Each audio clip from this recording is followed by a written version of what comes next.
So tonight is also a juz and a half night.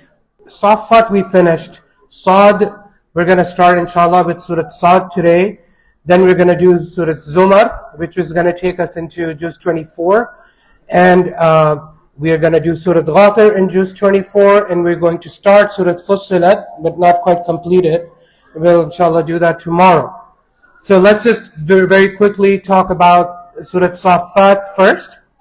Surah Sad first. Contains two essential highlights. There is Allah subhanahu wa ta'ala there is talking about obviously the accusations against, it's a Madani surah, so accusations against Rasulullah sallallahu alayhi wasallam that he was a magician. How can we make all of these gods into a one God? Are you crazy? You just want power and money. And then Allah subhanahu wa ta'ala commands him with patience, and then most of the surah then goes into starting with the story of Dawood alayhi salam, where Dawood alayhi salam is tested. Dawood alayhi salam has all of this wisdom and power and money.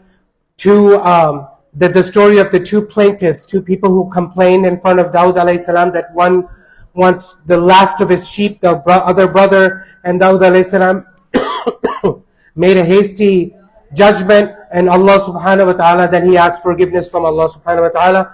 And then the second is a very, very interesting story where Sulaiman alayhi salam, the son of Dawood alayhi salam, he is taking pride in all of these amazing thousands of stallions that are standing in front of him. Stallions of Sulaiman alayhi salam. All of these stallions are standing in front of him, and he's admiring the stallions for a long time.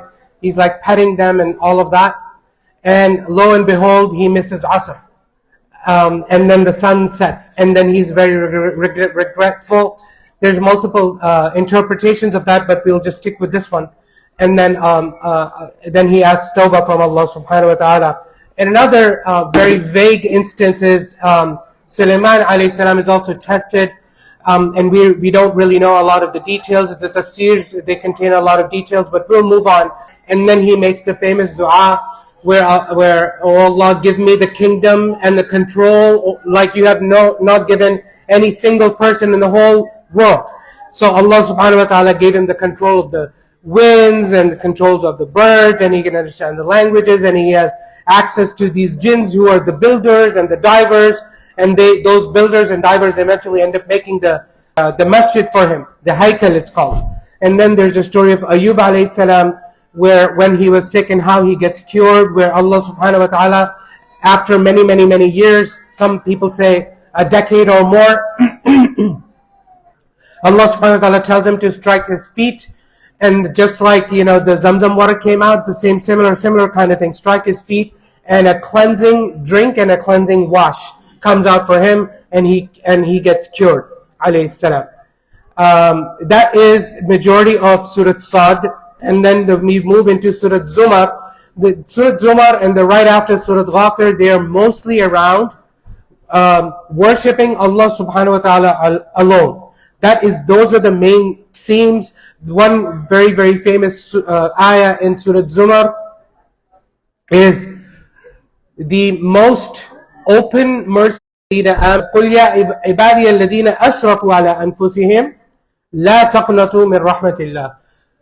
Allah subhanahu wa ta'ala is saying, tell, O Prophet, tell the people, those people who have wronged themselves and they feel like they've done horrible things, doesn't matter how horrible of the things, don't ever despair from the mercy of Allah subhanahu wa ta'ala. Inna Allah yaghfiru dhunuba jami'a. Allah subhanahu wa ta'ala forgives all sins, and He, innahu huwal Ghafur Rahim, and He is the all forgiving, all merciful. This is an open mercy call for tawbah, that regardless of your condition or your state, if you want to turn to Allah subhanahu wa ta'ala and seek forgiveness, do it now. Hit that reset button and everything is good. Now you just move forward. Don't ever look back. This is a open mercy ayah. There's another beautiful, very famous passage at the end of Surah Zumar. We don't have time to go into it. Then Surah Ghafir, same kind of a theme about Tawheed. Like at least half of Surah Ghafir is about a believer in the company of the Pharaoh. So imagine Pharaoh is in his sitting on his throne, and in front of him all his people are there, the advisors and whatnot. And then they're talking about Musa alayhi salam, and Pharaoh says, I want to kill him myself. because he didn't feel like he trusted anybody. He's so special, Musa, I want to kill him myself. And then speaks one person from the company of the Pharaoh in his chambers, whoever is there, he's called the believers from the family of Pharaoh. And then he has a long 2.5 pages or so discussion and argument with Pharaoh on why should they believe Allah. Yes.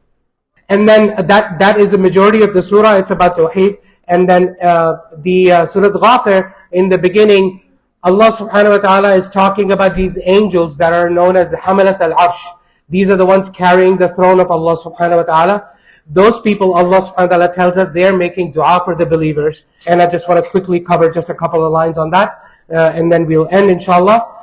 The angels, الَّذِينَ يَحْمِلُونَ الْعَرْشِ وَمَنْ حَوْلَهُ, the angels that are those Allah subhanahu wa ta'ala says, it's understood to be the angels, those that are carrying the throne and those around them, يُسَبِّحُونَ بِحَمْدِ رَبِّهِمْ, they are glorifying the praises of their Lord, وَيُؤْمِنُونَ بِهِ, and of course they believe in it, وَيَسْتَغْفِرُونَ لِلَّذِينَ آمَنُوا, and those people are doing istighfar for the believers, for us. Even now, if we're in this masjid, the carriers of the throne of Allah subhanahu wa ta'ala are doing istighfar for us. May Allah subhanahu wa ta'ala make us from among those who they're making istighfar for. And they are saying, rabbana wasi'at kulla shay'in rahmatan wa ilman faghfir lilladhina tabu. They're basically saying, oh Allah, your mercy is limitless. So forgive those who are making tawbah, وَاتَّبَعُوا سَبِيلَكَ, and then those who are following your guidance, وَقِهِمْ عَذَابَ الْجَحِيمِ, and then protect them from the hellfire. رَبَّنَا وَادْخِلْهِمْ جَنَّاتٍ عَدْنٍ الَّتِي وَعَدْتَهُمْ وَمَنْ صَلَحَ مِنْ آبَائِهِمْ وَأَزْوَاجِهِمْ وَذُرِّيَّاتِهِمْ. And oh Allah, enter them into the gardens of Eden, into Jannah, and from their fathers, and from their spouses, and from their children. إِنَّكَ أَنْتَ الْعَزِيزُ الْحَكِيمُ.